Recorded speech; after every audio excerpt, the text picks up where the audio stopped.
Hello दोस्तों, SSC education point में आपका स्वागत है।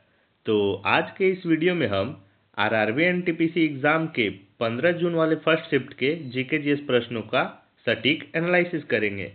इस वीडियो में आपको आरआरबी एनटीपीसी में पूछे गए सभी सवालों के सटीक प्रश्न देखने को मिलेंगे, तो वीडियो को पूरा ज़रूर देखिएगा।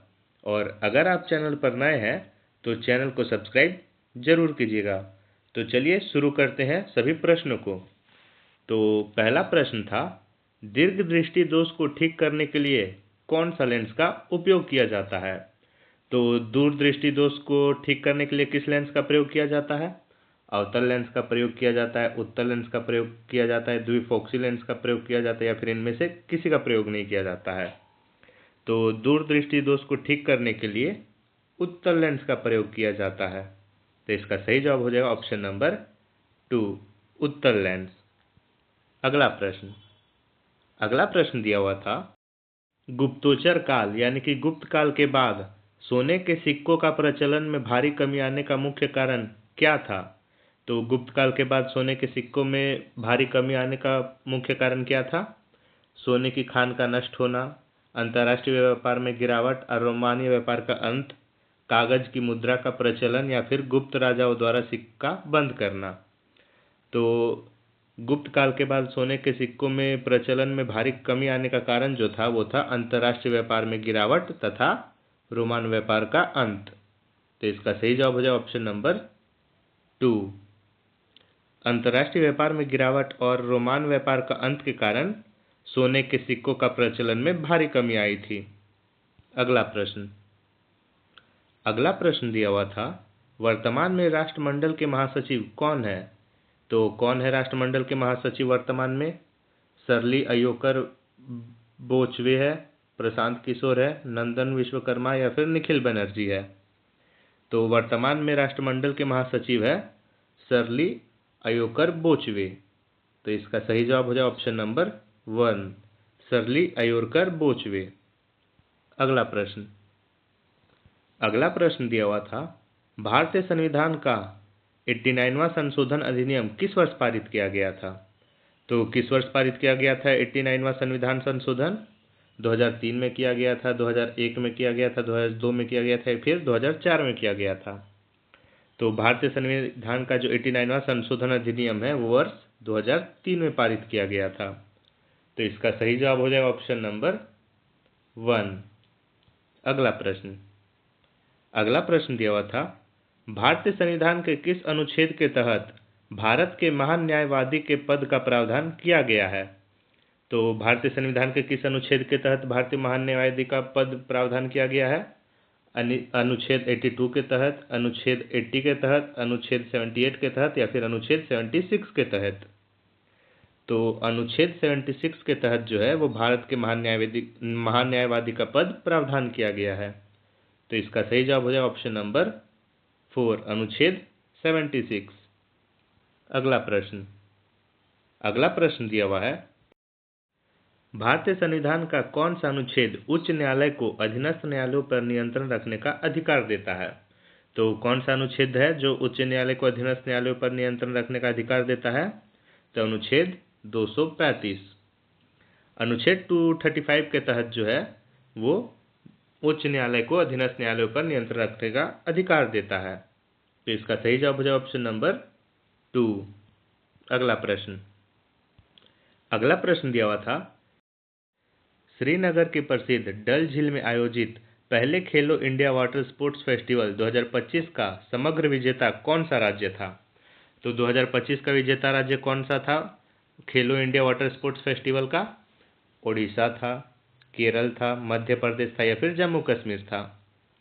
तो डल झील में आयोजित पहले खेलो इंडिया वाटर स्पोर्ट्स फेस्टिवल 2025 का जो समग्र विजेता राज्य था वो था मध्य प्रदेश। तो इसका सही जवाब हो जाए ऑप्शन नंबर 3, मध्य प्रदेश। अगला प्रश्न दिया हुआ था, जवाहरलाल नेहरू द्वारा संविधान सभा में प्रस्तुत वह कौन सा दस्तावेज था जो बाद में स्वतंत्र भारत के संविधान की प्रस्तावना का मुख्य कारण बना? तो वह कौन सा दस्तावेज था जो बाद में स्वतंत्र भारत के संविधान की प्रस्तावना का मुख्य कारण बना? तो वो था उद्देश्य प्रस्ताव। तो इसका सही जवाब हो जाए ऑप्शन नंबर 1। जवाहरलाल नेहरू द्वारा संविधान सभा में प्रस्तुत उद्देश्य प्रस्ताव था, जो बाद में स्वतंत्र भारत के संविधान की प्रस्तावना का मुख्य कारण बना। तो इसका सही जवाब हो गया ऑप्शन नंबर 1, उद्देश्य प्रस्ताव।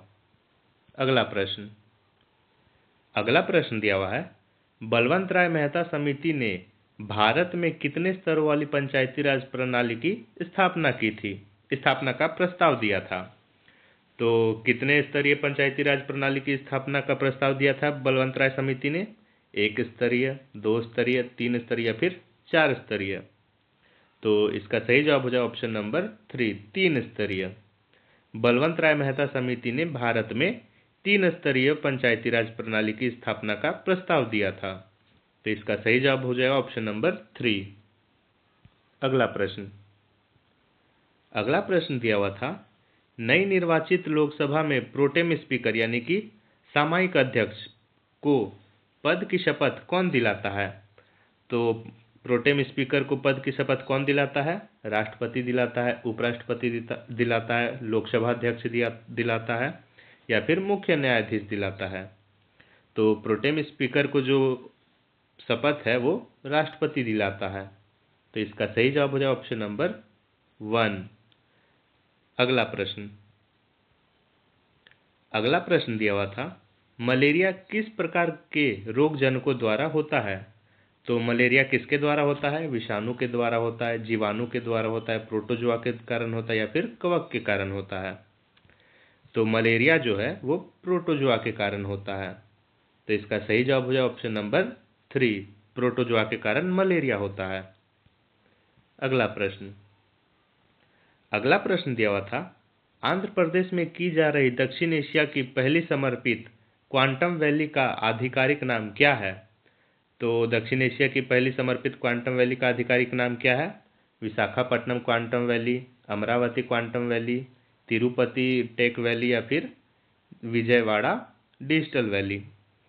तो आंध्र प्रदेश में की जा रही दक्षिण एशिया की पहली जो क्वांटम वैली है उसका नाम है अमरावती क्वांटम वैली। तो इसका सही जवाब हो जाएगा ऑप्शन नंबर 2। अगला प्रश्न दिया हुआ है, जनगणना 2011 के अनुसार भारत का सबसे अधिक साक्षरता दर वाला राज्य कौन सा है। तो कौन सा है भारत का सबसे अधिक साक्षरता वाला राज्य 2011 की जनगणना के अनुसार? तमिलनाडु है, आंध्र प्रदेश है, कर्नाटक है या फिर केरल है। तो 2011 की जनगणना के अनुसार भारत का सबसे अधिक साक्षरता दर वाला राज्य जो है वो है केरल। तो इसका सही जवाब हो जाएगा ऑप्शन नंबर 4, केरल राज्य जो है वो भारत का सबसे अधिक साक्षरता दर वाला राज्य है। अगला प्रश्न दिया हुआ है, 1 मीट्रिक टन कितने किलोग्राम के बराबर होता है। तो 1 टन कितने किलोग्राम के बराबर होता है? तो 1 टन जो है वो 10³ किलोग्राम के बराबर होता है। तो इसका सही जवाब हो जाएगा ऑप्शन नंबर 3 यानी कि 1000 kg के बराबर होता है। अगला प्रश्न दिया हुआ है, भारतीय रेलवे के दक्षिण पश्चिमी रेलवे जोन का मुख्यालय कहाँ स्थित है। तो दक्षिण पश्चिम रेलवे जोन का मुख्यालय कहाँ स्थित है? बिलासपुर में स्थित है, हुबली में स्थित है, जबलपुर में स्थित है या फिर सिकंदरा में स्थित है। तो दक्षिण पश्चिम रेलवे जोन का मुख्यालय जो है वो हुबली में स्थित है। तो इसका सही जवाब हो जाए ऑप्शन नंबर 2, हुबली। अगला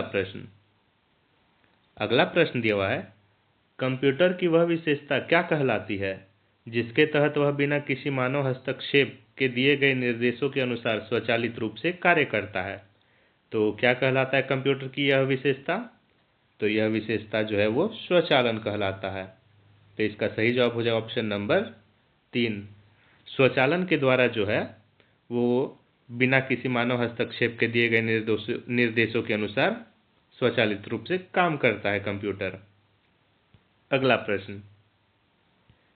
प्रश्न दिया हुआ है, माइक्रोसॉफ्ट वर्ड और माइक्रोसॉफ्ट एक्सेल किस प्रकार के सॉफ्टवेयर का उदाहरण है। तो किस प्रकार के सॉफ्टवेयर का उदाहरण है माइक्रोसॉफ्ट वर्ड और माइक्रोसॉफ्ट एक्सेल? सिस्टम सॉफ्टवेयर का, ऑपरेटिंग सिस्टम का, यूटिलिटी सॉफ्टवेयर का या फिर एप्लीकेशन सॉफ्टवेयर का। तो माइक्रोसॉफ्ट वर्ड और माइक्रोसॉफ्ट एक्सेल जो है वो एप्लीकेशन सॉफ्टवेयर का उदाहरण है। तो इसका सही जवाब हो जाए ऑप्शन नंबर 4। अगला प्रश्न दिया हुआ था, मार्च 2025 में अंतर्राष्ट्रीय श्रम संगठन की 353वीं शासी इकाई की बैठक का आयोजन कहाँ किया गया है? तो कहाँ किया गया है 353वीं शासी निकाय बैठक का आयोजन?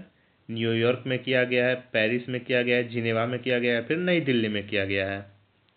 तो अंतर्राष्ट्रीय श्रम संगठन 353वीं शासी निकाय बैठक का जो आयोजन है वो जिनेवा में किया गया है।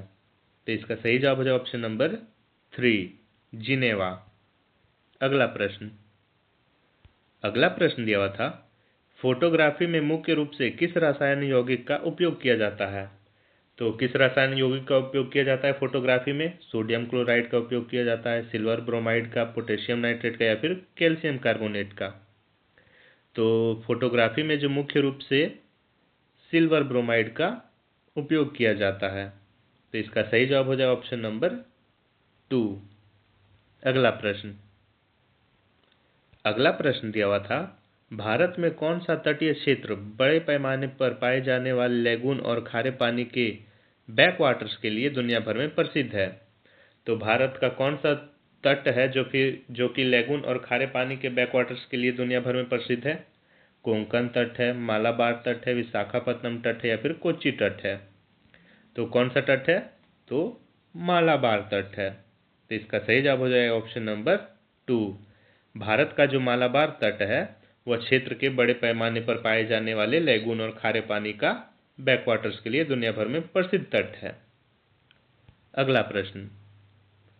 अगला प्रश्न दिया हुआ है, यूरोपीय संघ के सदस्य देशों के नेताओं की मुख्य प्रशासनिक शिखर बैठक सामान्यतः कहाँ आयोजित की जाती है?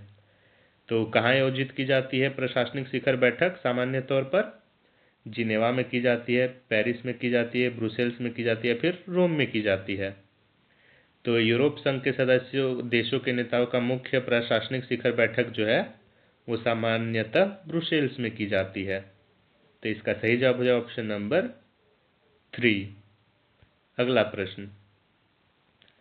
प्रश्न दिया हुआ है, 1931 में महात्मा गांधी द्वारा ब्रिटिश सरकार के साथ हस्ताक्षरित ऐतिहासिक समझौता कौन सा था? तो कौन सा था महात्मा गांधी द्वारा ब्रिटिश सरकार के साथ हस्ताक्षरित ऐतिहासिक समझौता? पूना समझौता था, गांधी इरविन समझौता था, लखनऊ समझौता था, या फिर कानपुर समझौता था? तो 1931 में महात्मा गांधी द्वारा ब्रिटिश सरकार के साथ हस्ताक्षरित जो ऐतिहासिक समझौता था वो था गांधी इरविन समझौता। तो इसका सही जवाब हो जाए ऑप्शन नंबर 2, गांधी इरविन समझौता। अगला प्रश्न दिया हुआ है, संगम काल के पुरातात्विक प्रमाण कहाँ से प्राप्त हुए? तो कहाँ से प्राप्त हुए संगम काल के पुरातात्विक प्रमाण? तो संगम काल के जो पुरातात्विक प्रमाण थे वो किझाड़ी, कोडुमनाल और अरिकामेदु से प्राप्त हुए। तो इसका सही जवाब हो जाए ऑप्शन नंबर 1।